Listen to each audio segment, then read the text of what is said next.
Hi guys, അപ്പോൾ ഇന്ന് നമ്മൾ ഉണ്ടാക്കാൻ പോകുന്നത് ഹൈദരാബാദ് ബിരിയാണിയാണ്. ഇതൊരു ഫ്രൈഡ് ഹൈദരാബാദ് ബിരിയാണിയാണ്. ചിക്കൻ ഫ്രൈ ചെയ്തിട്ടാണ് ഇതിലേക്ക് ആഡ് ചെയ്യണത്.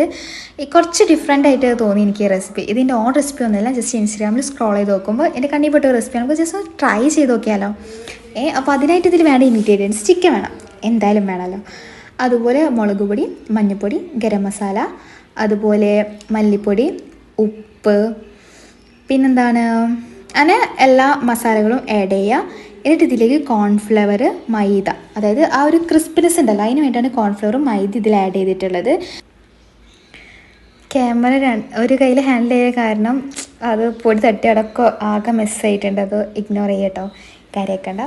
അപ്പോൾ ഇനി ഞാൻ ഇതിലേക്ക് ആഡ് ചെയ്ത് കൊടുക്കുന്നത് സോയാ സോസാണ്. എൻ്റെ എന്ത് റെസിപ്പിയിൽ ഞാൻ ആഡ് ചെയ്യുന്ന ഒരു സംഭവമാണ് സോയാ സോസ്. അതില്ലാത്ത ഒരു ഇതോ എനിക്കില്ല. എന്നെ ഇതിലേക്ക് കുറച്ച് ഉപ്പ് ആഡ് ചെയ്ത് കൊടുത്തിട്ടുണ്ട്. പിന്നെ തൈര്, അത് കട്ടത്തൈരൊന്നുമല്ല, നോർമൽ തൈരാണ് എടുത്തിട്ടുള്ളത്. അധികം പുളിയുള്ളതും അങ്ങനെയൊന്നുമില്ല, നോർമലായിട്ടുള്ള തൈരിട്ട് നമുക്ക് നന്നായിട്ട് മിക്സ് ചെയ്ത് കൊടുക്കാം. നല്ലതുപോലെ മിക്സ് ചെയ്തിട്ട് ആ മസാലയ്ക്ക് എല്ലായിടത്തേക്കും ഒന്ന് എത്തിക്കണം. നമുക്ക് കഴിയാവുന്നത് ഒരു മണിക്കൂറായിട്ട് റെസ്റ്റ് ചെയ്യാൻ വെക്കാം കേട്ടോ. ഇതിലേക്ക് ഒരു മുട്ട, ഒരു എഗ്ഗ് പൊട്ടിച്ചിടണേ.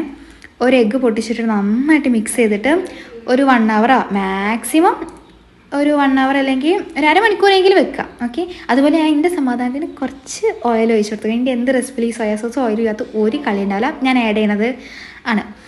എന്നിട്ട് നമുക്ക് റൈസിനുള്ള പരിപാടി നോക്കാം. റൈസിന് ഞാൻ ഇതുപോലെ സ്പൈസസ് ആഡ് ചെയ്തതിന് ഒരു മുളക് കീറിയിട്ടിട്ടുണ്ട്. പിന്നെ ഉപ്പിട്ട് കൊടുത്തിട്ട് വെള്ളം തിളച്ച് വന്നാൽ അതിലേക്ക് ബസ്മതി റൈസാണ് ഇതിൽ ആഡ് ചെയ്യുന്നത്. ഹൈദരാബാദാണ്, അപ്പോൾ ബസ്മതി റൈസാണ് ഞാൻ അതിൽ യൂസ് ചെയ്തിട്ടുള്ളത്. സോ ബസ്മതി റൈസ് യൂസ് ചെയ്തിട്ടുണ്ട്. ദെൻ ഇനി നമുക്ക് നെക്സ്റ്റ് മസാലയൊക്കെ നോക്കാം. അവിടെ ഒരാൾ അവിടെ നിന്ന് ഇഞ്ചി വെളുത്തുള്ളി എന്തൊക്കെ കാട്ടുണ്ട്, അരിയാണ് നമ്മൾ സഹായിക്കുകയാണ്.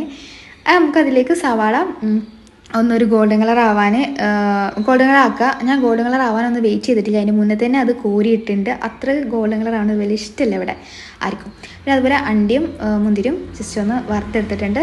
പിന്നെ നമുക്കതിലേക്ക് ആ എണ്ണയിലേക്ക് തന്നെ ചിക്കൻ വറുത്തിട്ട് കോരി മാറ്റി വെച്ചിട്ടുണ്ട്. പിന്നെ അതിലേക്ക് ഒരു മുളക് കീറിയിട്ടത്, കറിവേപ്പില, ഇഞ്ചി വെളുത്തുള്ളി പേസ്റ്റ് ചെയ്തിട്ട് നന്നായിട്ടൊന്ന് മിക്സ് ചെയ്യാം.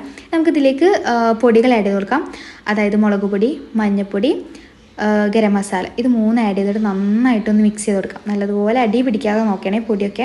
അത് സിമ്മിൽ വെച്ചിട്ട് മിക്സ് ചെയ്ത് കൊടുക്കാം. എന്നിട്ട് ഇതിലേക്ക് ഞാൻ തൈരാണ് ആഡ് ചെയ്യുന്നത്. നേരത്തെ ആഡ് ചെയ്തതുപോലെ തന്നെ തൈര് ആഡ് ചെയ്ത് കൊടുക്കുന്നുണ്ട്, കുറച്ച് മതി. ഇനി അതിലേക്ക് ഒരു ലെമൺ സ്ക്യൂസ് ചെയ്തിട്ട് ഒഴിക്കുന്നുണ്ട്. ഇത് നന്നായിട്ട് മിക്സ് ചെയ്ത് കൊടുക്കുക, നല്ലതുപോലെ മിക്സ് ചെയ്യുക. എന്നിട്ട് അതിലേക്ക് കുറച്ച് ഉപ്പ്, നമുക്ക് ഈ മസാലയ്ക്ക് ആവശ്യത്തിനുള്ള ഉപ്പ് ആഡ് ചെയ്ത് കൊടുക്കുക. എന്നിട്ട് നന്നായിട്ട് മിക്സ് ചെയ്യുക. നമുക്കിതിലേക്ക് വേണ്ടത് മല്ലിച്ചപ്പും പുതിനയാണ്. അത് നല്ലപോലെ കുനുകുനാന്ന് അരിഞ്ഞിട്ട് ഇട്ട് കൊടുത്താൽ നന്നായി മിക്സ് ചെയ്യുക. എന്നിട്ട് ഇതിലേക്ക് ഇനി ഫുള്ള് ഷടപട എന്നാണ് നോക്കുന്നത്. ഓക്കെ, അപ്പോൾ നമ്മുടെ സവാളയും അതിലേക്ക് ആഡ് ചെയ്യുക. എന്നിട്ട് നമ്മൾ പൊരിച്ച് വെച്ച ചിക്കൻ ഉണ്ടല്ലോ അതും അതിലേക്ക് ആഡ് ചെയ്യുക. എന്നിട്ട് അതിൽ നിന്ന് കുറച്ച് കോരി മാറ്റി വെച്ചിട്ട് നമ്മൾ ലെയർ ചെയ്യുമ്പോൾ ഇടയിൽ കുറച്ച് ചിക്കൻ അതിലേക്ക് ഇതാക്കി. ഓക്കെ, എന്നിട്ട് നമുക്ക് അടച്ച് വെച്ചിട്ട് അപ്പോൾ നമ്മുടെ ബിരിയാണി ഇവിടെ റെഡി ആയി വന്നിട്ടുണ്ട്. മാഷാഅല്ലാഹ്, അടിപൊളിയായിട്ടുണ്ട് കേട്ടോ.